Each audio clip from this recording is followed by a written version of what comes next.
This video is going to introduce you to Lesson 2 for Sport and Society. The title that you need in your blue books is The Effects of Industrialisation on Physical Recreation and Health of the Working Classes, and the time period we're looking at is 1780 to 1900. Please make notes in your blue books. Feel free to pause the video at any time if you need to catch up, but do listen to the explanations because there might be some extra bits that you can add in. So in Great Britain, during the mid 18th to mid 19th century, there was an industrial boom. This was the Industrial Revolution starting to emerge. Remember, in pre-industrial times, people had worked on the land. It was a very rural existence. But some of that land was now starting to be taken up by the emergence of these factories that were manufacturing different things. People who had lived in the countryside, particularly the lower classes who'd had quite a harsh violent existence, saw this as an opportunity to escape that lifestyle. So lots and lots of people in the lower classes who'd worked on the land moved to the towns to work in these new factories. If you remember, in pre-industrial times, the class system was a two-tier class system. So that was the rich landowners, the gentry, the upper classes, and then the poor farmers who we classed as being the lower classes. However, with the emergence of the Industrial Revolution, we moved from a two-tier society into a three-tier society. Let's just have a look at what that comprised of. So we still had the rich landowners, we still had the upper classes. However, now we see the emergence of a new middle class. So this was new money. These were the profit-making businessmen. Some of them would have been the factory owners, for example, who saw an opportunity to make some money. We still had the poor people, but these were now classed as being working class rather than lower class. People obviously had moved from the countryside to the towns thinking that they would have a better existence, a better way of life. However, in the first half of the 19th century, things weren't particularly rosy. In fact, the initial effects of the Industrial Revolution on the health and the physical recreation opportunities for the working classes were often very, very negative.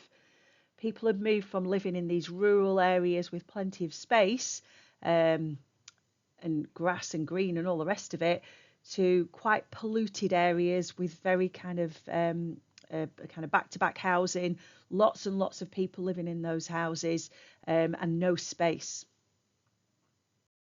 I'm going to talk you through how the Industrial Revolution in the first half of the 19th century had a negative effect on the working classes in terms of their health and opportunities for physical recreation.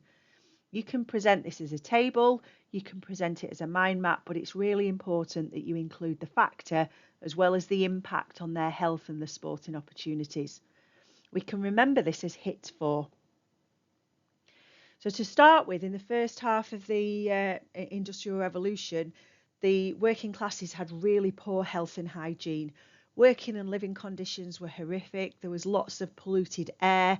They had a lack of hygiene. They weren't particularly clean. There was lots of disease, etc. And this meant that the working classes had little energy and were really not well enough or fit enough to take part in sport, even if they wanted to.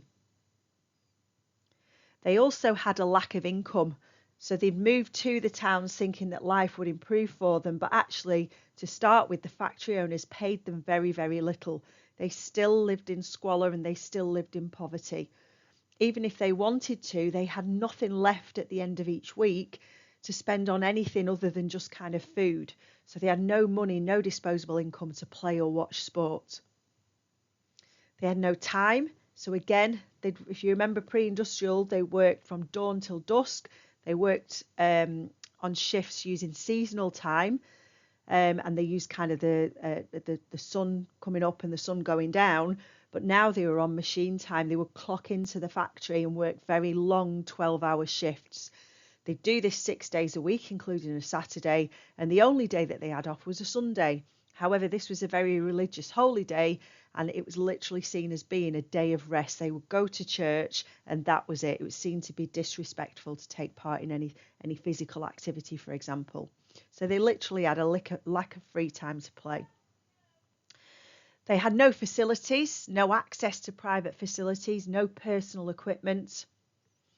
And there was lots and lots of overcrowding. They'd gone from this rural existence with lots of space to now they were living in very overcrowded conditions, lots and lots of people living in the same house. And because everything was built on, because there were houses and factories, there was simply no space for mob games. There were no parks like we have today, for example. Because there was no space to pay the traditional mob games that they'd done annually, and there was no opportunity to play any other type of sport. They also started, the working classes, to lose their rights. So because the new middle classes had a really high moral code, they didn't agree with violence and unruliness and drinking and gambling and all sorts of things like that.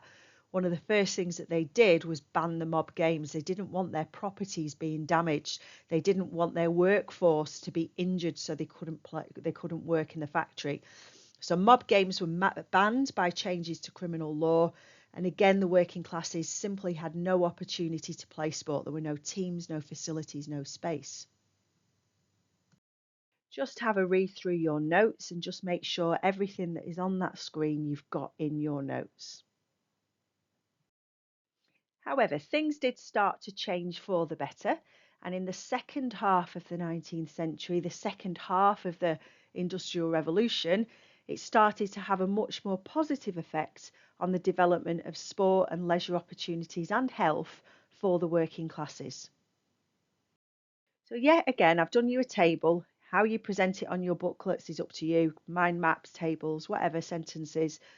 But just make sure that it's clear that we're talking about how the second half of the 19th century and the second half of the Industrial Revolution had positive impacts on health and physical recreation for the working classes. We can remember this as HIT map. So in the second half of the Industrial Revolution, health and hygiene improved.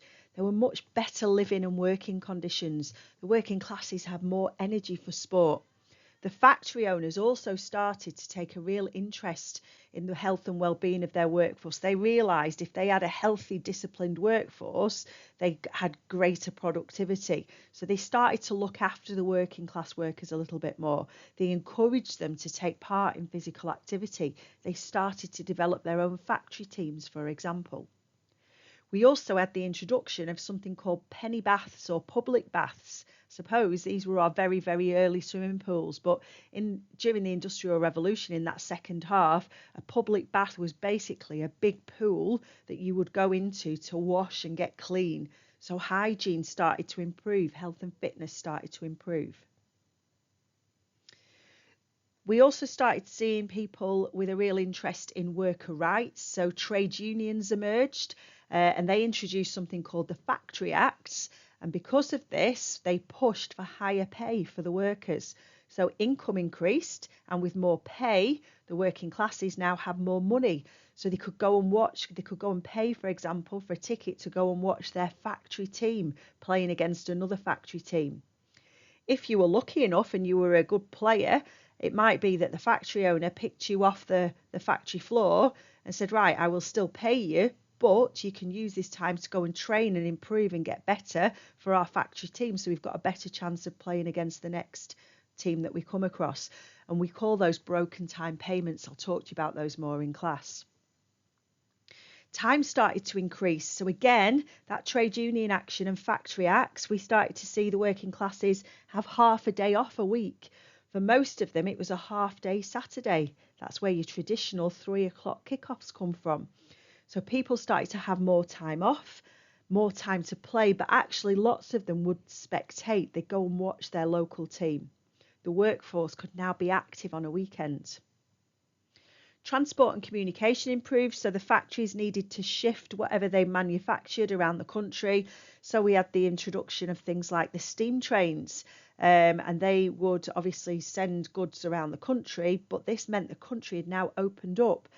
As a passenger, you could get on a steam train on a Saturday afternoon from maybe Preston to Blackburn to go and watch your factory team play a team in Blackburn. And then newspapers meant that fixtures, so we saw the introduction of the printed press, which meant we could print newspapers faster and we could publish results and fixtures, and people started to get interested and sporting heroes emerged. The new middle classes that we've talked about with that three-tier society emerged. Many of these were the factory owners. They had a really high moral code. So they believed that sport should be organised, that it should have rules, etc. And it was mainly the middle classes that introduced some of the national governing bodies, things like the FA. And they made sport more acceptable and respectable. They had strict rules and leagues and competitions. These middle classes also strongly believed in something called athleticism. This is physical endeavour and moral integrity. They believed physical endeavour, you should put in 110%. You should work as hard as you can and also stick to the rules of the game or stick to the rules of society. And very quickly, they spread that ideal of athleticism to the working classes. And then finally, patronage. The factory owners became patrons. So we have talked about this briefly, but they set up teams and facilities so that the workers could use them or could go and watch that team. They really promoted physical activity and they fully valued athleticism. So again, if you've not already got all of that information, just take a moment to pause this video, get it down in your booklets, and then we'll go through this in more detail next week. And then just the final bit, based on all of that, we can start to see that we're moving well away from mob games. They've been banned because of the actions of the laws in that industrial Britain. And sport now starts to become taken over by the middle classes. It becomes more organised and we move away from popular recreation, which was pre-industrial, to rational recreation, which is, I suppose, what we used to do nowadays.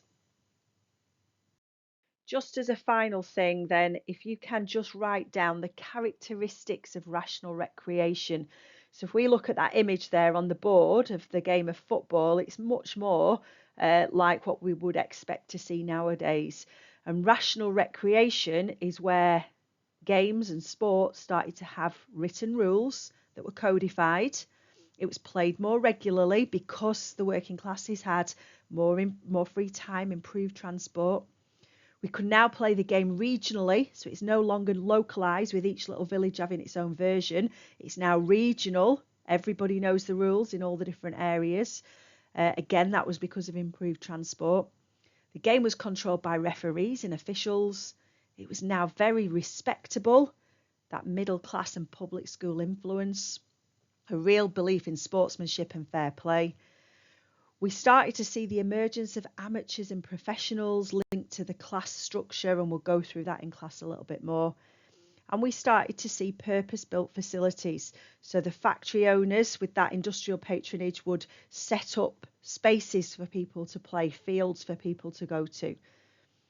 Where there had been a lack of space before, we now started to see spaces to play.